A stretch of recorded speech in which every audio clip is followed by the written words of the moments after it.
Ethical hacking के दूसरे भाग फुटप्रिंटिंग में आपका स्वागत है। फुटप्रिंटिंग किसी भी हैकर का पहला कदम या फर्स्ट स्टेप होता है। पहले ट्यूटोरियल में आप ये जान ही चुके हैं कि अपने टारगेट सिस्टम को जाने बगैर या फिर यूँ कहें कि जिस सिस्टम या ऑर्गेनाइजेशन को आप हैक करना चाहते हैं उस सिस्टम के विषय में पूरी जानकारी एकत्र किए बगैर हैकिंग अटेम्प्ट करने वाले हैकर सुसाइड हैकर कहलाते हैं। जानकारियों से मेरा तात्पर्य टारगेट सिस्टम लाइव है या नहीं, उसका आईपी एड्रेस क्या है, जियोग्राफिकल लोकेशन क्या है, कितने सिक्योरिटी सिस्टम हैं जैसे आईडीज या फायरवॉल, और कितने डोमेन नेम हैं, ऑपरेटिंग सिस्टम क्या है, या फिर ऑर्गेनाइजेशन कितनी बड़ी है, phone number, email ID, employee के विषय में सारी जानकारी। इन जानकारियों को एकत्र करके ही हैकर अपने कार्य को अंजाम देते हैं। ये ठीक वैसा ही है जैसे चोर बैंक में चोरी करने के पहले करता है, जैसे जान लेना कि कैमरास कहाँ कहाँ लगे हैं, कितने गार्ड्स हैं, एम्प्लॉयज़ कितने हैं, कैश किस काउंटर पर मिलेगा। दोस्तों, कम से कम एक समझदार चोर तो इन तरीकों को अपनाता ही है। एक पेनिट्रेशन टेस्टर या एक साइबर सिक्योरिटी एक्सपर्ट को एक हैकर की तरह ही सोचना होता है, इसलिए उन्हें भी इस विषय में संपूर्ण जानकारी होनी चाहिए। तो आइए देखते हैं फुटप्रिंटिंग की क्या परिभाषा होती है। The fine art of gathering target information is called footprinting. समझदारी से टारगेट के विषय में सारी जानकारियों को इकट्ठा करना फुटप्रिंटिंग कहलाता है। फुटप्रिंटिंग को हम दो हिस्सों में डिवाइड करते हैं, एक्टिव और पैसिव। आइए पहले पैसिव फुटप्रिंटिंग को समझते हैं। Passive footprinting is a method in which the attacker never makes any contact with the target system. Passive footprinting में अटैकर अपने टारगेट से डायरेक्टली या सीधे सीधे कोई भी कांटेक्ट नहीं करता है। पैसिव फुटप्रिंटिंग में अपनी सारी जानकारियाँ टारगेट की नज़र में आए बिना या जहाँ पहले से टारगेट के बारे में इंफॉर्मेशन अवेलेबल है वहाँ से इकट्ठा की जाती है, जैसे Google search, voice queries, DNS lookup, social networking site वगैरह वगैरह। गूगल सर्चिंग या गूगल हैकिंग टर्म का उपयोग उस कार्य के लिए किया जाता है जब कोई हैकर एक्सप्लॉइटेबल टारगेट और सेंसिटिव डेटा, जिन्हें हम गुप्त जानकारियाँ कहते हैं, को खोजने की कोशिश करता है सर्च इंजन या ब्राउज़र के द्वारा। यद्यपि गूगल क्यूरीज को ब्लॉक करके रखता है या फिर बहुत कोशिश करता है, पर सच तो यह है दोस्तों कि हैकर को गूगल डेटाबेस हैक करने से और हैक की गई वेबसाइट को या उनकी कमियों को या उनके लूप होल्स को, उनकी वल्नरेबिलिटीज़ को लॉन्च करने से नहीं रोक पाता है। गूगल हैकिंग का अपना एक प्रारूप, एक क्राइटेरिया है। इसमें कुछ चयनित शब्दों का चयन होता है जिन्हें हम कीवर्ड्स कह सकते हैं, और इनका प्रयोग हम कॉलन के साथ करते हैं, जैसे in URL, in title, site, file type.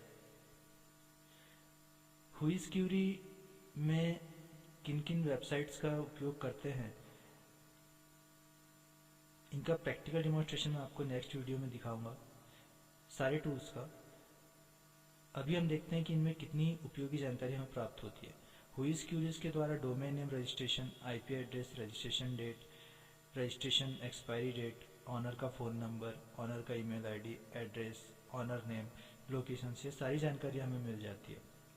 दोस्तों, सोशल नेटवर्किंग साइट पर आजकल अपनी डिटेल्स शेयर करना आम बात हो चुकी है।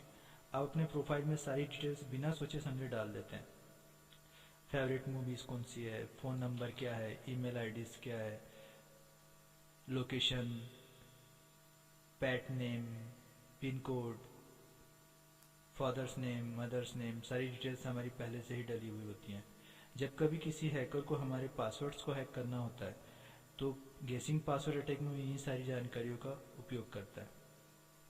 तो मेरी सलाह है दोस्तों कि जब भी किसी सोशल नेटवर्किंग साइट्स पर अपनी डिटेल्स डालें तो उन्हें किसी और के साथ शेयर ना करें, प्राइवेट में रखें, लॉक करके रखें, या फिर ऐसी डिटेल्स डालें ही ना। एक्टिव फुटप्रिंटिंग में वेबसाइट मिररिंग, वेबसाइट्स को मिरर करना, ईमेल ट्रेसिंग और सर्वर वेरिफिकेशन आते हैं। Website mirroring, download all available content for offline analysis. हम सारे कंटेंट्स को ऑफलाइन एनालिसिस कर सकते हैं।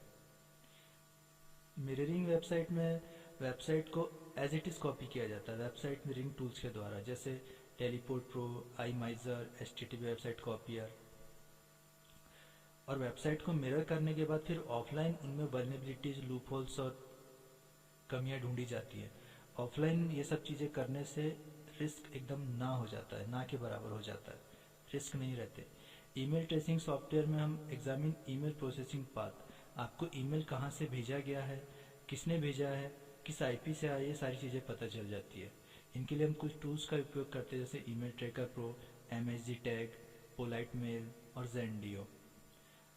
कोई आपको कोई फेक मेल भेजता है, उस फेक मेल का एक्चुअल आईपी एड्रेस पता करना, उसकी सारी डिटेल्स निकालना, एक्चुअल लोकेशन पता करना कि वो कहाँ से भेजा गया है, ये सारी चीज़ें हमें पता चल जाती है। सर्वर वेरिफिकेशन में हम पता करते हैं सर्वर रीचेबल है या नहीं।